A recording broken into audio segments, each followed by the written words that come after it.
Donc je disais que en Genèse chapitre 3, nous pouvons voir une esquisse de les éléments qui ont précédé la perte de l'autorité de notre Père, du premier être humain de qui nous sommes issus, celui que j'appelle considéré comme étant la matrice de l'humanité.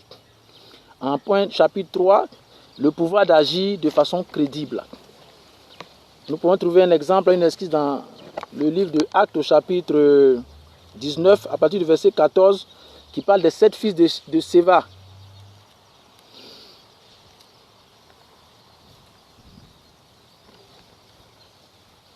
Vous cessez d'être une autorité au premier plan, au premier degré, c'est-à-dire de Dieu, quand vous perdez le crédit ou le contenu de la loi, des principes de l'esprit supérieur, Père des esprits, c'est Dieu, pour une autorité de seconde zone, hors du jardin.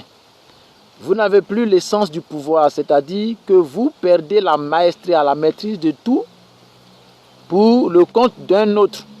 Comme le sujet, il dit à Jésus, le maître, le pouvoir, Jésus qui est le maître de tout, comme la définition latine le dit, le maître de tout. Le centenier le voit, il dit maître, il reconnaît en lui le maître de tout, donc son Seigneur, celui de qui il se réclame, en qui il se reconnaît, pour lequel il était là, il était venu le chercher là, parce que nos parents qui étaient là, les Juifs, ils ont bloqué. Lui, il vient pour aller par toute la terre, ils ont les liens, la loi, le ligament de notre essence, et ils ont gardé ça, ils sont assis. Donc ils viennent chercher ça, ils ont commencé à casser la baraque. Et donc quand il rencontre, il dit maître, mais c'est pour toi que je suis là. Il dit ah bon, on dit les mêmes parents juifs, ils disent bon, lui là il a construit notre église, quelqu'un a construit votre église, tu es en train de faire par là ben lui.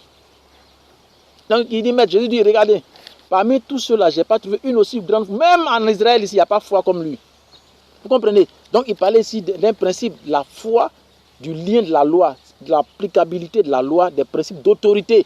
Il était là, se sentit en tant qu'autorité, sur ceux qui ont la loi, mais qui ne la pratiquaient pas. Donc, pour une autorité de seconde zone, vous entrez en seconde zone, hors du jardin, vous en êtes exclu parce que c'est l'autorité qui vous maintient dans la gestion et la maîtrise. Le maître, ça fait de vous le maître du jardin. Dès que vous abandonnez l'observance de la loi qui vous autorise de façon légale, légitime, vous êtes démis donc de cette fonctionnalité, de ce pouvoir, de cette possibilité de droit et d'autorité à agir en toute reconnaissance et vous redevenez un obstacle, une adversité de la loi suprême, suprématiste de celui qui doit être le suprême. En conséquence, agir donc toujours de travers fait de vous donc un ennemi de la loi de stabilité sociale. En fait, je voulais dire quelque chose, puis il y a un truc qui m'a... C'est pas à ça que je voulais aboutir, mais je vais en venir. Donc l'autorité, vous la perdez dès lors que vous la transgressez. Comme je lisais un texte une fois d'un grand penseur, où il dit qu'il faut garder le pouvoir. Je m'inscris en faux parce que le pouvoir ne se garde pas. L'autorité ne se garde pas, mais l'autorité se garde elle-même. Parce que celui qui acquiert l'autorité n'est pas l'autorité. Il est investi par l'autorité ou de l'autorité. Par conséquent, ce qui t'investit est au-dessus de toi. Celui qui reçoit est en dessous de celui qui reçoit. Vous ne pouvez pas garder celui qui vous investit quand il vous investit pour que vous le représentiez. Ça veut dire que vous êtes sous son autorité, vous gérez ça, ses possibilités. Donc vous ne gardez pas le pouvoir vous garde. Donc quand vous voulez le garder, c'est-à-dire vous voulez le briguer, faire un coup d'état, vous substituez à l'autorité, c'est ce que ça veut dire garder le pouvoir. Vous êtes donc en situation de transgresser la loi qui vous autorise à avoir de la force à agir en tant que... Par conséquent, vous êtes privé de cette possibilité, de cette loi de la force absolue, et vous entrez donc dans l'opposition à cette loi qui fait de vous l'adversaire de cette loi et qui vous soumet donc à une situation d'illégalité et donc de sans force qui vous soumet donc à la loi donc de la déchéance de la force, de l'absence de la force, et vous rencontrez donc toutes les perversions de la force et du pouvoir de l'autorité, la négation de l'autorité, c'est le mal de l'autorité du mal, qui fait du mal et qui s'impose par des pratiques et des principes non approuvés, discrédités, sans crédit et non convaincantes, mais vainquantes. Il agit par oppression, par la force et non par la loi qui fortifie. Mais il force la loi, c'est-à-dire qu'il viole la loi. C'est un violent ou violeur de la loi. Et donc qui n'est pas une autorité, mais qui est faite par l'état spirituel, est démuni et dépourvu de ses possibilités, parce que lui-même assujetti à une autre loi de seconde zone qu'il a défait, parce qu'il a été défait de la loi de l'autorité, et qui donc le soumet à des pratiques non crédibles, qui n'ont pas force de la loi.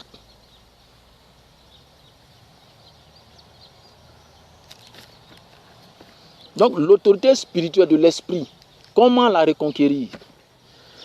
Vous n'avez plus l'essence du pouvoir, c'est-à-dire que nous perdons la maîtrise de tout pour le compte d'un autre, comme le sujet le dit à Jésus, le maître, le pouvoir. Jésus qui est le maître, le pouvoir, le tout pouvoir dans le ciel et sur la terre. Il dit tout pouvoir dans le ciel et sur la terre, le maître. Jésus, le monde m'a été donné. Il était question de reconquérir la maestria de tout, renouer avec le pouvoir et l'autorité génétique, généalogique, de la logique génétique, la nature atomique divine. Donc quand le sujet rencontre Jésus, je vais en revenir tout à l'heure, il lui dit que le monde m'a été donné. Mais il le dit à Jésus qui est le maître, celui qui a reçu tout pouvoir dans le ciel et sur la terre. Il lui dit à lui, le monde m'a donc le pouvoir de substitution, de seconde zone, dit à la primeur de tout pouvoir que ça m'a été donné. Par qui? Par celui qui a manqué la gestion de l'exercice du pouvoir. Au lieu de suivre les règles du pouvoir qui définissent l'espace-temps, champ, possibilité d'action, il veut plutôt s'approprier les bénéfices du pouvoir en violation des règles qui le définissent, qui le gardent, qui le préservent, qui le protègent, qui le fortifient et lui permettent d'avoir du succès, de la réussite. Dès cet instant, vous devenez une opposition à cette loi qui vous combat parce qu'elle se garde elle-même, c'est ce qui fait sa force. Elle est forte par la loi, par sa capacité à se respecter ou se faire respecter. Donc pour se faire respecter, quand vous voulez la garder, alors vous rentrez en opposition avec elle et c'est pour ça que vous tombez sous le pouvoir de seconde zone parce qu'elle n'est plus avec vous pour vous mettre garder toujours au premier niveau puisque vous voulez la garder, vous voulez vous l'approprier. Alors que c'est elle qui vous fait propriété. Vous faites propriété de la loi, mais vous n'êtes pas propriétaire de la loi. Là, en ce moment, quand nous perdons cette autorité de première zone, nous en sommes en seconde zone. Mais je vais, si Dieu le permet, je vais essayer d'avancer un peu vite. Donc, par exemple, Actes chapitre 19, verset 14, quelques exorcistes juifs ambulants essayaient de prononcer le nom, à partir du verset 13, le nom du Seigneur Jésus sur ceux qui avaient des esprits mauvais. Ils disaient, nous vous conjurons par Jésus-Christ que Paul prêche. Ceux qui faisaient cela étaient 7 fils de Séva, un juif chef des prêtres. L'esprit mauvais leur répondit, je connais Jésus et je sais qui est Paul. Mais vous, qui êtes-vous? La loi, la reconnaissance, le crédit. Alors l'homme qui avait l'esprit mauvais, qui avait une autre loi en lui, un autre lien, qui était dicté par une autre loi de substitution, mais qui avait la force, mais la force du mal, que la loi du mal qui est une loi, mais qui n'est pas la loi créditée, appréciée, approuvée, mais qui était une loi qui s'imposait par la force.